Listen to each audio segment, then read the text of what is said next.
Imagine conquering the entire world, but knowing that without him, none of it would mean anything. Alexander the Great had empires at his feet, armies that trembled at his name, but there was only one man whose gaze made him feel truly alive. His name was Hephaestion, and what they lived together was a love so profound it defied not only kings, but time itself. This is the story of the conqueror who loved a warrior, a story that history itself tried to erase. Now then, let's begin. It was the year 343 BC in ancient Macedonia, and on the hills of Mieza, under the scorching Greek summer sun, two teenagers looked at each other for the first time as if recognizing something they had been searching for all their lives. Alexander was barely 13 years old, but in his eyes already burned the fire of someone destined to change the world. Son of King Philip II of Macedonia, he had grown up among swords, military strategies, and the crushing weight of expectations. But there was something in him that went beyond ambition, an insatiable thirst for beauty, for knowledge, for something he couldn't even name yet. And then he saw him. Hephaestion was a year older, with a serene but intense gaze, with that natural elegance some men carry like a second skin. It wasn't just his athletic physique or his noble bearing. It was the way he looked at him, without fear, without flattery, without pretending to be someone he wasn't, as if he saw directly into the real Alexander, not the prince, not the future king, just the boy who beneath all that armor was still searching to be understood. "Are you the king's son?" Hephaestion asked with a barely suggested smile. "I am Alexander," he replied, and something in his voice trembled. "And you? Who are you?" "Someone who's also tired of expectations." That was the moment. A second of shared silence that felt eternal. Both knew it. They had found something the rest of the world wouldn't be able to understand. They studied together under the tutelage of Aristotle, the most brilliant philosopher of their time. While other disciples competed for the master's attention, Alexander and Hephaestion competed to understand each other. They spent hours discussing the Iliad, and it was in those pages they found the reflection of what they felt. "Achilles and Patroclus," Alexander said one afternoon with the manuscript in his hands. "They were more than friends, weren't they?" Hephaestion looked at him intently. They were everything to each other, as if their souls had been born to find one another. Alexander felt his heart stop. He didn't look away. "Do you think loves like that still exist?" Hephaestion moved closer, so close he could feel his breath. "I think we're living one." It was the first time Alexander knew, without a shadow of a doubt, that his life would never be the same. Because loving Hephaestion wasn't a choice, it was as inevitable as breathing, as necessary as conquering. The years at Mieza became their sanctuary. While they trained with swords and studied philosophy, they built something invisible but unbreakable, a bond that transcended friendship, that went beyond what words could describe. They became each other's shadow, their echo, their certainty in an uncertain world. But the world doesn't stop for anyone, not even for love. In 336 BC, everything changed. King Philip was assassinated during a celebration, and overnight, the 20-year-old Alexander became king of Macedonia. The weight of the crown fell on his shoulders like a mountain, and with it came enemies, conspiracies, betrayals from every corner. The first night as king, Alexander couldn't sleep. He walked through the palace corridors until he found Hephaestion waiting for him in the shadows, as if he knew he would need him. "I'm terrified," Alexander confessed, his voice breaking for the first time in years. Hephaestion took his face in his hands. "Then be terrified with me beside you. You don't have to carry this alone." "What if I fail? What if I'm not the king they need?" "You're not just a king, Alexander. You're the man I love, and that man is capable of anything." They kissed in the darkness of that corridor. A desperate kiss, full of promises and fears. A kiss that sealed not just their love, but their destiny. Because what neither knew that night was that they were about to embark on the greatest military campaign in history, and that their love would be tested in ways they couldn't even imagine. But the real question is, can love survive when the whole world is watching? When every decision could mean life or death? When glory demands sacrifices that tear the soul apart? The conquest began in 334 BC. Alexander crossed the Hellespont with an army of 40,000 men, and Hephaestion was at his side, not as a mere soldier, but as his second-in-command, his most trusted general, his everything. The world didn't know what to call them. Lovers? Brothers in arms? The ancient Greeks had a word for what they were. Philoi, beloved companions whose bond transcended all categories. But Alexander and Hephaestion didn't need labels. What they had was real, and that was enough. The first great victory came at the Battle of Granicus. Alexander charged into the icy river without hesitation, directly against the Persian cavalry, a suicidal move that horrified his generals. But Hephaestion knew him, knew that fire in his eyes, that need to prove himself not just to others, but to himself. When a Persian soldier raised his sword to decapitate Alexander, it was Hephaestion who appeared like lightning, blocking the blow with his own body. The blade grazed his shoulder, drawing blood, but he didn't falter. Later, in the tent, as Alexander cleaned his wound with trembling hands, tears streamed down his face. "You could have died! For me! You could have—" "And I would do it again," Hephaestion interrupted, taking his hand, 1,000 times. "Because a world without you isn't a world I want to live in." "Don't say that. Don't ever say that again. Then stop charging into death as if you have nothing to lose.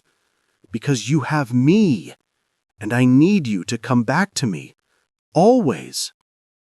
Alexander buried his face in Hephaestion's chest and wept like he hadn't wept since childhood. Because the terrible truth was that he did charge into battle as if he had nothing to lose, as if his life only mattered for what he could conquer. But Hephaestion made him want to survive, made him want to return, made him want to live. The victories kept coming. Issus, Tyre, Gaza. Alexander's name became legend, whispered with fear and admiration across 3 continents. But with each victory, the weight on his shoulders grew heavier, and the eyes watching them grew more numerous. Not everyone accepted what Alexander and Hephaestion had. In the army there were whispers, jealousies. Some generals saw Hephaestion as an obstacle, someone who had Alexander's ear and heart in ways they never could. Craterus, one of the veteran generals, confronted Hephaestion one night after a strategy meeting. "You think you're special because you share his bed?" He spat with contempt. Hephaestion didn't rise to the provocation. He held his gaze calmly. "I don't think I'm special. I know I am. Not because of what we share in private, but because I know him. The real him. The one who doubts, who fears, who dreams, And that's something you'll never have access to. You're making him weak. No, I'm making him human. There's a difference. But the confrontation left a bitter taste. Because Hephaestion knew that their love, as beautiful as it was, also made them vulnerable. In a world of war and power, emotions were seen as weaknesses. And enemies were always looking for weaknesses to exploit. The turning point came in Egypt. After liberating the country from Persian control, Alexander was proclaimed pharaoh and son of the god Amun-Ra. The world began to see him not as a man, but as a deity. That night, in the opulence of the palace in Memphis, Hephaestion found Alexander staring at his reflection in a gold mirror, his face unreadable. "They called me a god today," Alexander said, his voice strange. "You're not a god." "How do you know?" Hephaestion approached and turned him around, forcing him to look into his eyes. "Because gods don't bleed. Gods don't cry in my arms. Gods don't wake up in the middle of the night terrified they won't be enough. You're a man, Alexander. An extraordinary man, but a man nonetheless. And that's who I fell in love with." "What if that's not enough? What if I need to be more than a man to achieve what I want?" "Then you'll lose yourself. And if you lose yourself, you lose me." It was the first real crack between them. Not an argument, but something deeper, a divergence in vision. Alexander was beginning to believe his own myth, and Hephaestion was terrified of what that meant. But there was no time to resolve it. The Persian Empire still stood, and King Darius III awaited them with the largest army the world had ever seen. The Battle of Gaugamela would decide everything. The night before the battle, Alexander couldn't sleep. He walked among the tents until he found Hephaestion sharpening his sword under the moonlight. "Can't sleep either?"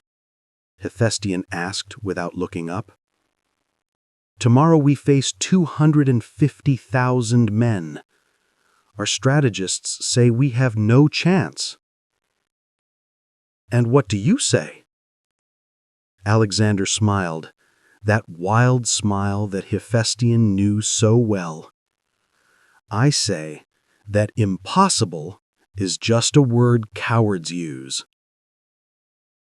"There's my Alexander." They sat together in silence, shoulders touching, watching the stars. And in that moment of peace before the storm, Hephaestion said something he'd never said before. "If I die tomorrow, don't. If I die tomorrow," he continued, "I want you to know that these years with you have been worth more than 1,000 lifetimes. You gave me purpose. You gave me love.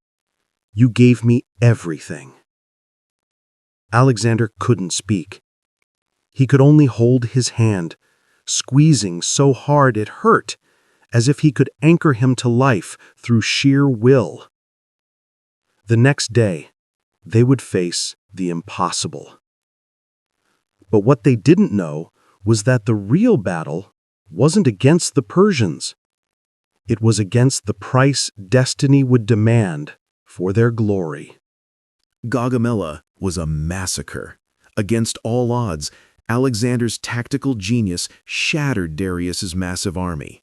The Persian king fled, abandoning his empire, his family, everything. Alexander had done it. He had conquered the Persian Empire, the greatest power in the known world. He was 25 years old. And Hephaestion had survived, fighting like a demon at his side, as he always did. When the dust settled and the victory cries filled the air, they found each other among the chaos, covered in blood and dirt, and embraced as if they had returned from the underworld itself. "We did it," Alexander whispered, trembling. "We actually did it." "No," Hephaestion corrected, pulling back to look at him. "You did it. I just made sure you lived to see it." But the victory, as sweet as it was, brought new complications. Alexander declared himself King of Asia, adopted Persian customs, began dressing like an Oriental monarch. He took Roxana, a Bactrian princess, as his wife. A political marriage, but a marriage nonetheless. The night Alexander told Hephaestion about the wedding, the silence between them was deafening. "It's politics," Alexander said, unable to meet his eyes. "You know that. It doesn't change what we have." "Doesn't it?" Hephaestion's voice was quiet, controlled, but the pain underneath was palpable. "You're asking me to choose between you and the empire. That's not fair. I'm not asking you to choose. I'm asking you not to forget who you are, who we are." "I haven't forgotten anything." "Haven't you? Look at yourself, Alexander. You dress like them, talk like them, act like them. You make your soldiers prostrate before you as if you were a Persian god king. The men who bled for you are starting to hate you. And you what?" Hephaestion's eyes filled with tears he refused to let fall. "I'm starting to wonder if I even know you anymore." It was the closest they had ever come to breaking.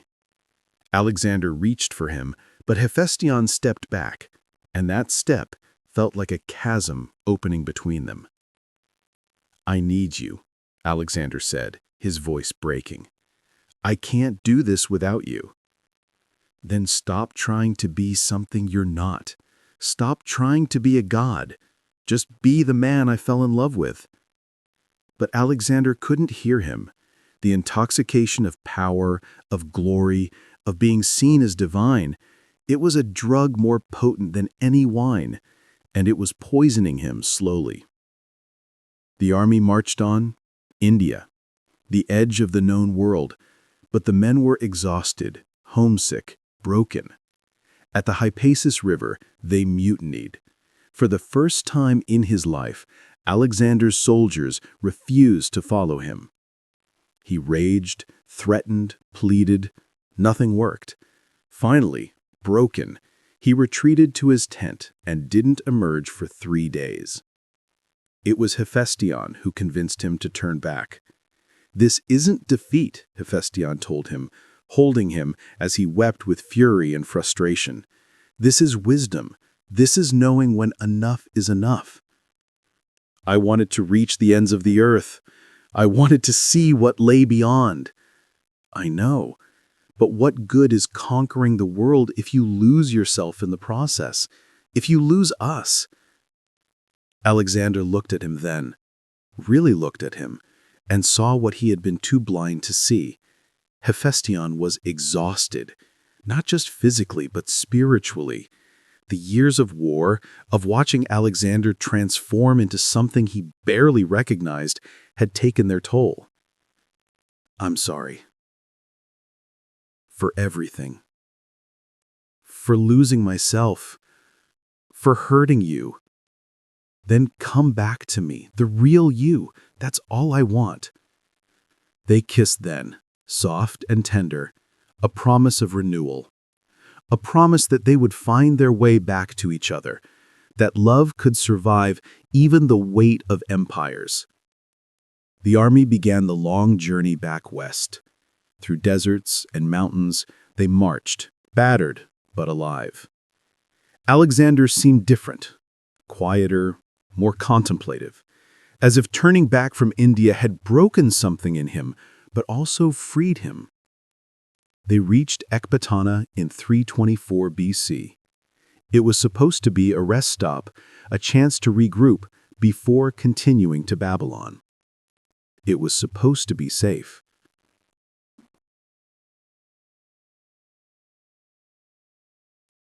One morning, Hephaestion woke up with a fever. Nothing serious, they thought, just exhaustion catching up with him. Alexander ordered him to rest, brought him water with his own hands, and sat by his bedside reading to him from the Iliad, just like they used to as boys. "Remember when we first read this?" Alexander said softly, stroking his hair. "You told me we were living a love like Achilles and Patroclus." "I remember," Hephaestion said weakly, his skin burning. "I was right, wasn't I?" "About everything. You were right about everything." But the fever didn't break. It got worse. Day after day, Hephaestion burned, delirious, slipping away. The physicians tried everything. Nothing worked. Alexander refused to leave his side, barely eating, not sleeping, holding his hand as if he could anchor him to life through sheer willpower. On the 7th day, Hephaestion opened his eyes. For a moment, they were clear, lucid. "Alexander, I'm here. I'm right here. Promise me something. Anything, anything in the world. Promise me you'll keep living. That you won't. Don't do anything foolish. Promise me. You're going to be fine. You're going to. Promise me." Tears streamed down Alexander's face. "I promise. I promise." Hephaestion smiled, that gentle smile that had stolen Alexander's heart when they were just boys. "I love you. I loved you from the first moment I saw you, and I'll love you beyond death itself. Don't say goodbye. Please, don't." But Hephaestion's eyes closed, and this time they didn't open again. The man who conquered the world couldn't save the one person that mattered most.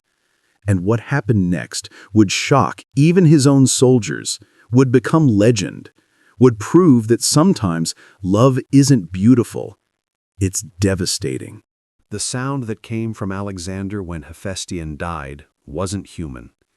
It was the howl of a wounded animal, raw and primal, echoing through the palace halls. He threw himself on the body, refusing to let go, screaming his name over and over until his voice gave out. His generals tried to pull him away. He attacked them like a madman. For 2 full days, Alexander lay beside Hephaestion's corpse, whispering to him, begging him to come back, unable to accept the impossible truth. When they finally convinced him to let the body go for preparation, Alexander went completely silent. Not a word, not a sound, just empty. The funeral Alexander ordered was unprecedented in history. He commanded that Hephaestion be honored not as a general, not as a companion, but as a hero equal to Achilles himself. He ordered the construction of a funeral pyre that cost 10,000 talents, the equivalent of tens of millions of dollars today. It was 6 stories high, decorated with gold and crimson, with 240 galloping stone horses circling the base. But that wasn't enough for Alexander's grief. He ordered the sacred flame in the Temple of Fire extinguished, an act considered sacrilege. He cut his hair in the ancient ritual of mourning, something kings didn't do.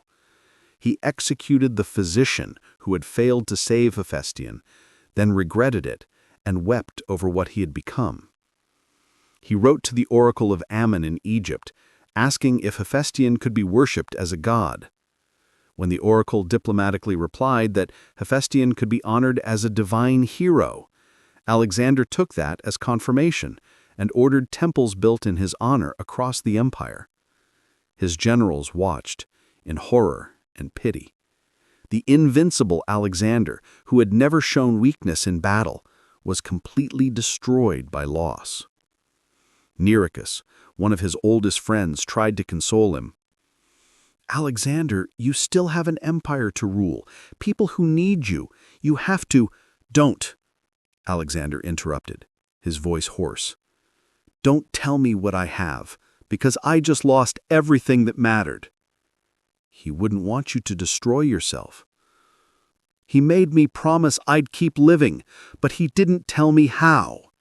How do you live when half your soul is gone? There was no answer to that question. Alexander threw himself into warfare again, as if he could outrun his grief. He launched a brutal campaign against the Cosaeans, slaughtering them in what he called a funeral sacrifice for Hephaestion. It was merciless, unnecessary, the act of a man trying to cauterize a wound that would never heal. But at night, alone in his tent, he would talk to Hephaestion as if he were still there. He would whisper to the darkness, "I saw you today, in the way the light hit the mountains. I heard your voice in the wind. Are you there?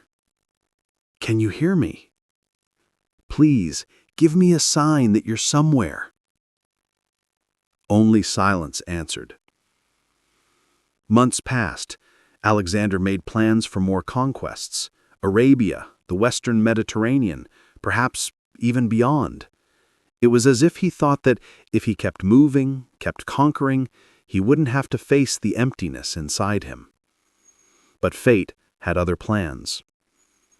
In June 323 BC, less than a year after Hephaestion died, Alexander fell ill with a fever. The same fever. The physicians tried everything, but his body, weakened by grief and exhaustion, couldn't fight it. As he lay dying in Babylon, his generals gathered around his bed. "Who will you leave the empire to?" they asked. Alexander's answer was barely a whisper. "To the strongest." But that's not what he was really thinking about. As his vision dimmed, as his breath became labored, there was only one thought in his mind.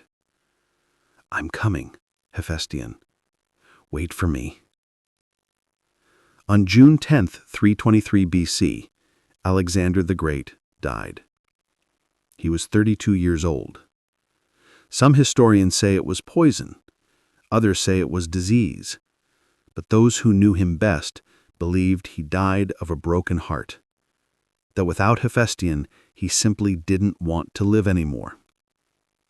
They say that in his final moments, he smiled, as if he could see something the others couldn't. Someone waiting for him. The empire Alexander built fractured immediately after his death, divided among his generals in bloody civil wars. But the love story between Alexander and Hephaestion, that survived. For over 2,300 years, historians and scholars have debated the nature of their relationship. Some call them friends. Others use more careful language. But the evidence speaks for itself. Alexander ordered a funeral for Hephaestion that rivaled those of Egyptian pharaohs. He built temples in his honor. He wore his ring until the day he died. He never recovered from losing him. In ancient texts, their relationship is compared to Achilles and Patroclus, the greatest love story of Greek mythology. And Alexander himself saw it that way.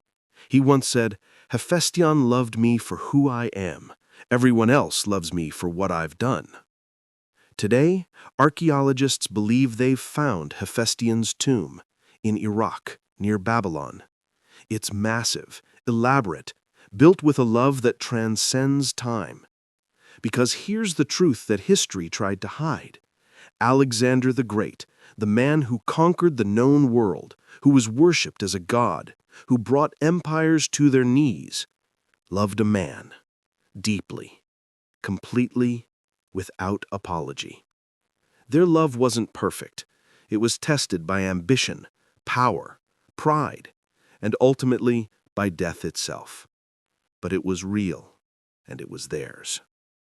In a world that often tried to erase LGBTQ+ love from history, that tried to reduce them to just friends or companions, the story of Alexander and Hephaestion stands as a testament. Love between men has existed since the beginning of civilization. It has built empires. It has inspired legends. It has changed the world. And maybe, That's the real conquest.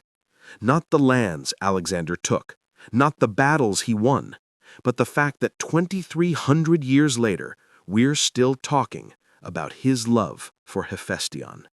We're still moved by it. We're still inspired by it. Because love, real love, is the only thing that truly lasts forever.